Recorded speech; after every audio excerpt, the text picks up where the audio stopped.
welcome back to the channel.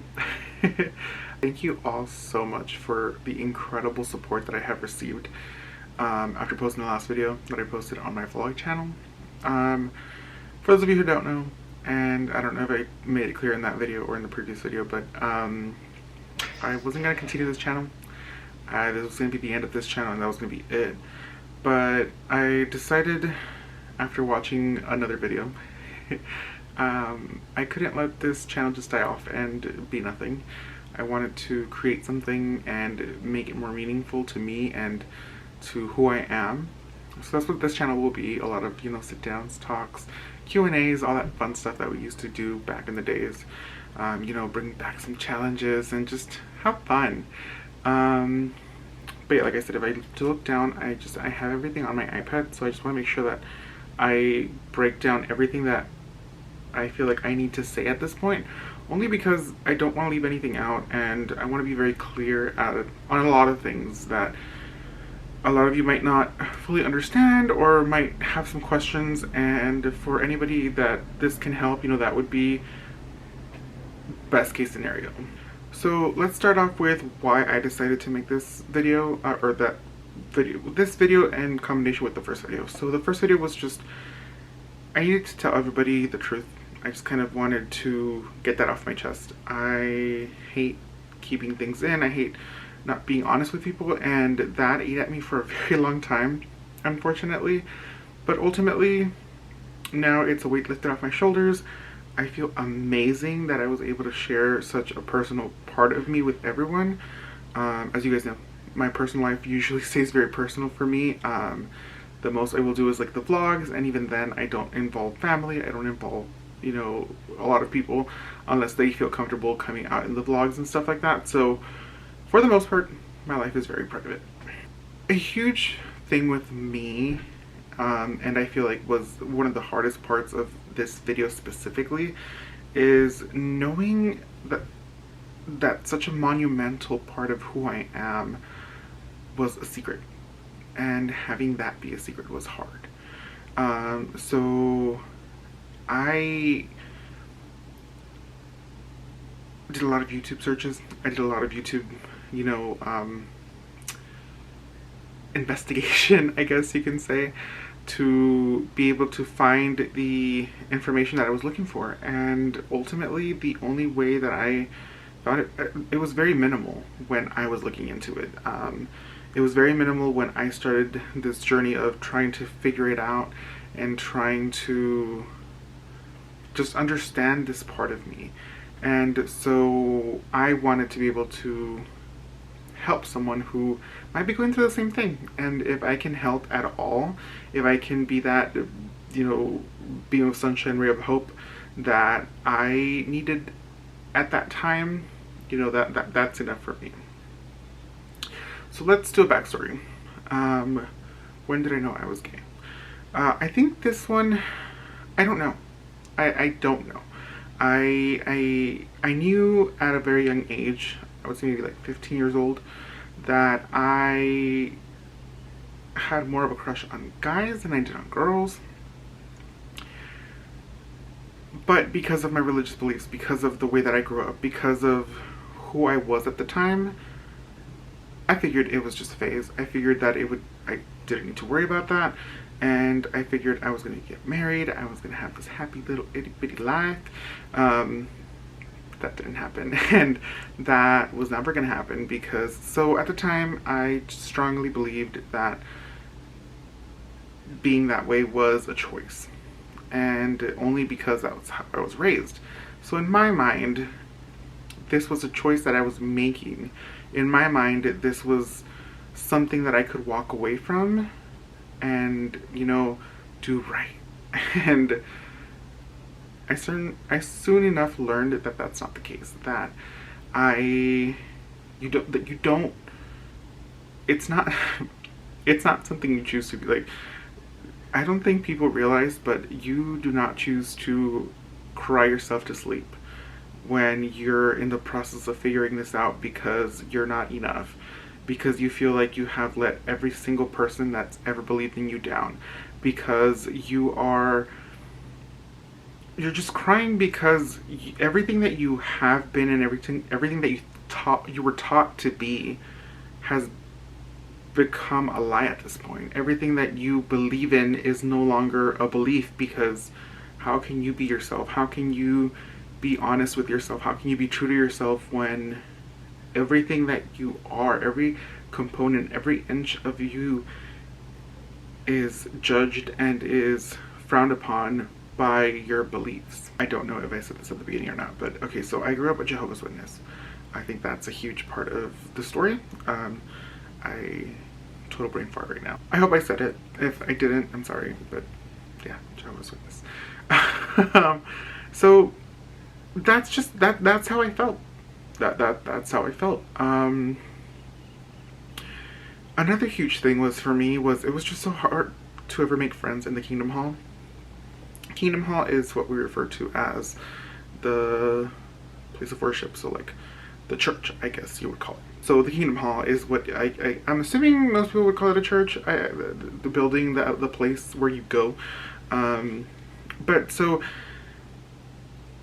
when I moved from Long Beach out to the Valley, obviously I changed place of worship. I changed a lot of my life because of that, and so with that came this new old Kingdom Hall. So I used to go there when I was a kid, and then years later, I was back. It was hard for me to fit in. It was definitely not an easy task. I feel like I was very much judged. I never felt like I was part of that group. And so that always made it harder for me. There was definitely a few crushes here and there within the religion, so that always made it even harder, because you can't really act up on things like that, especially within this religious place, or within this religion, I should say. So that always definitely was not the easiest thing. Another huge part of it was, I feel like for me, it was just I didn't do enough. I wasn't active enough, according to a lot of people. And so that definitely made things a little bit harder for me. It made it harder to just make friends, to talk to people, for people to trust me. And I felt like I was always having to prove myself time after time after time after time. And I mean, at one point that gets tiring, that gets overwhelming, that gets, you become, you start to hate things, you start to not want to do things, you start not to want to go places within that religion because of the way that you're treated, the way that people are just, at least in my situation, a lot of them felt like they were better than everybody else. And I don't roll like that. I don't play those games. I don't do that.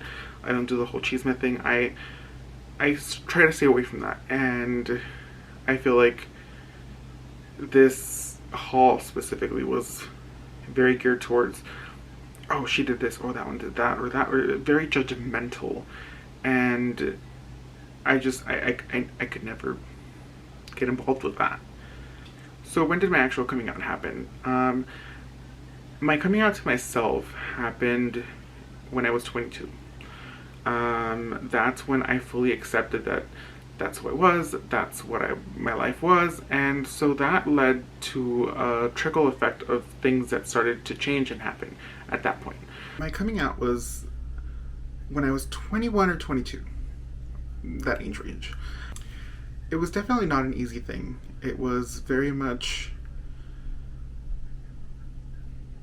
accepting who I was, while also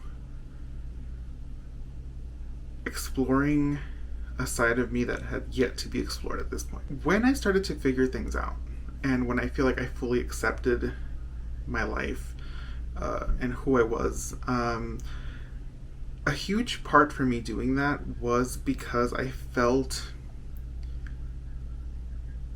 like I needed love.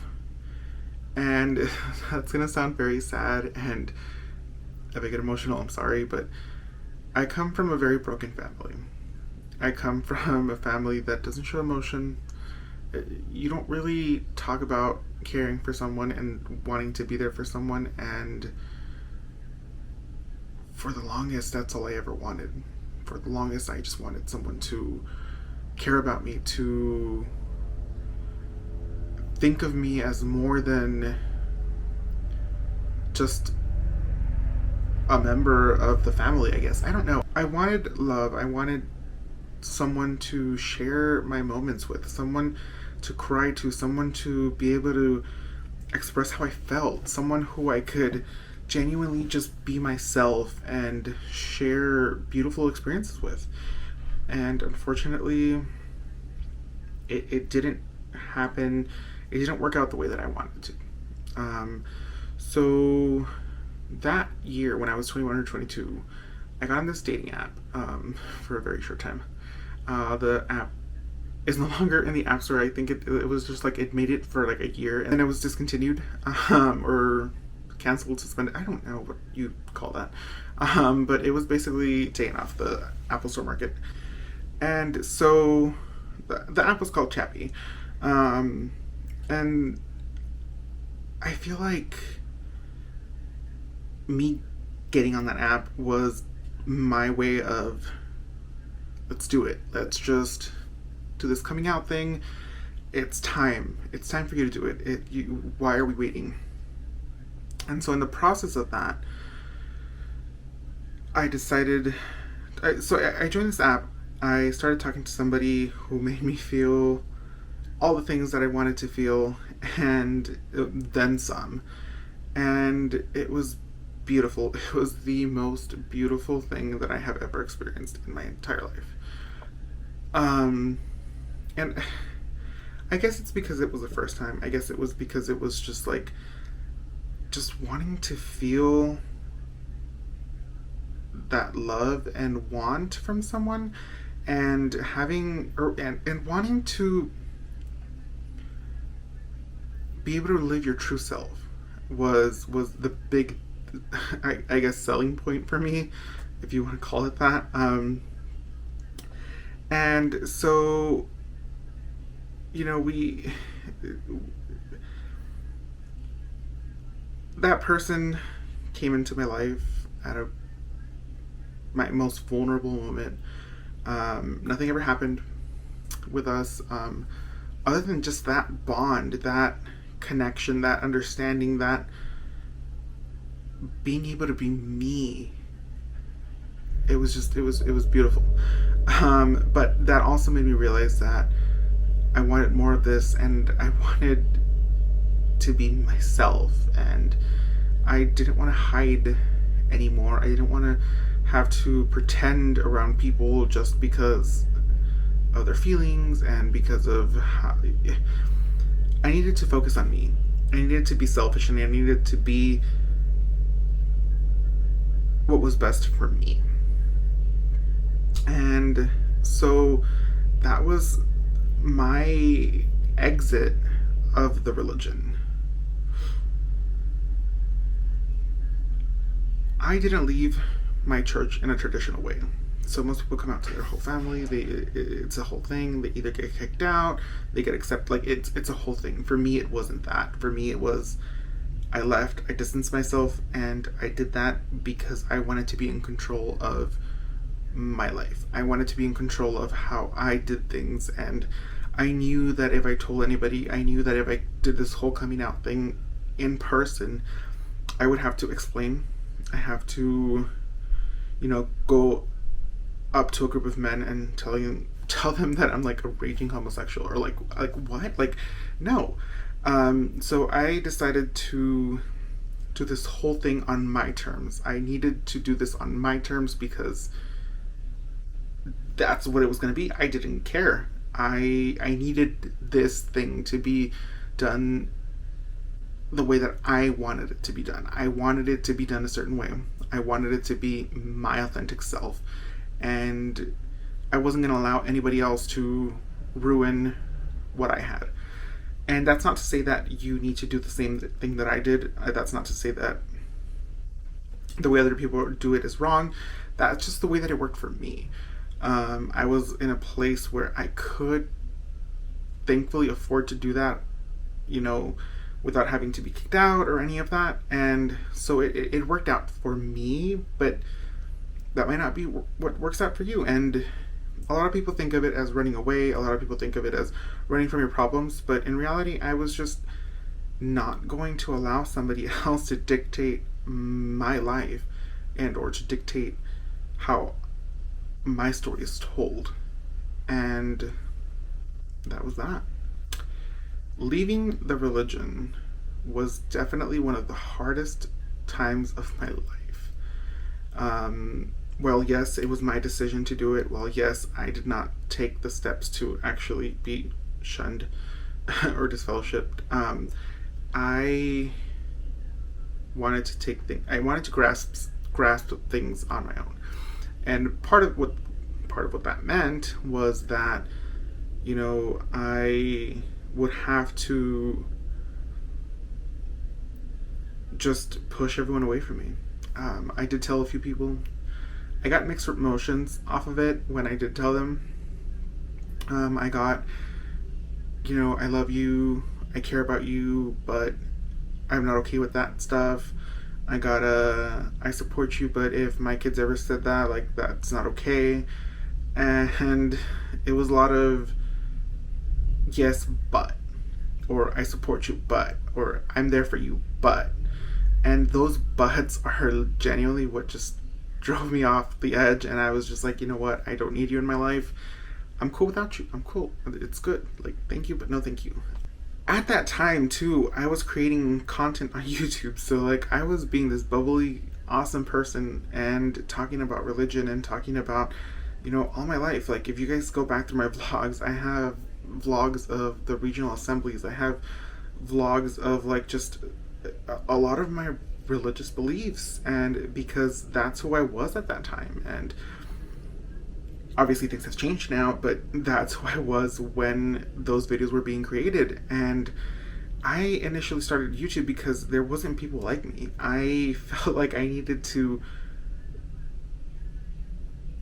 represent my side of the world, which was like that religion side, which was, just that different atmosphere. And so I was creating that content because that was genuinely what I wanted to create. And, slowly but surely my content started changing. It reflected more of who I was and who I wanted to be, and not who I was stuck being because I was afraid. Ultimately, for me, it worked out. I love the way that I did it. Now I have officially done it publicly, and I am beyond excited of how you all reacted to it, and I was not expecting that at all. So thank you. Ultimately, what I would want from this is for it to help someone, for someone to be able to see this and just genuinely feel like they're not alone. For somebody to be able to see this and just feel like they matter. For someone to be able to see this and know that regardless of when you are ready, it's going to come for you. And I don't be afraid. You are strong. You are important. And ultimately, what you do with your life is up to you. Nobody else matters. Nobody else's opinions are important here but your own. So do not be afraid to speak your truth, but also do it in a safe environment. If you know your parents are, the worst, wait a little bit. If you know that, you're in danger if you were to come out, just wait. It is the most liberating, most freeing, just feeling, being able to be yourself, but at the same time, it's not worth it if you're in danger or if you're putting your life in danger. I waited for 22 years. Until I was 22. I waited for a long time. And so don't rush it. Don't feel like you need to rush it. Do it when you are ready. That could be when you're 15. That could be when you're, 40, 50, 60, even 70.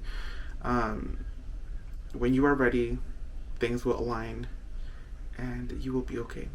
And if you ever need to talk, if you ever have questions, if you ever need somebody, I will always be there. I don't BS when I say that. Most of the creators are just like, oh yeah, dude, I'm here for you. And if you send them a message, nobody will ever respond. I respond to everybody. I respond to everyone at some point or another. But I respond because I think it's important for me to be able to help as many people as I can. And if this is able to help just one person, if this genuinely just is that little push that someone needs to be able to live freely, then that's all that matters. But thank you. Thank you for continuing to support me. Thank you for loving me unconditionally. Like, y'all don't understand how great this feels to just be able to be myself and have everyone still support what I do. Like, it's amazing. But like I said, just thank you so much. Yeah, I'll see you guys next time.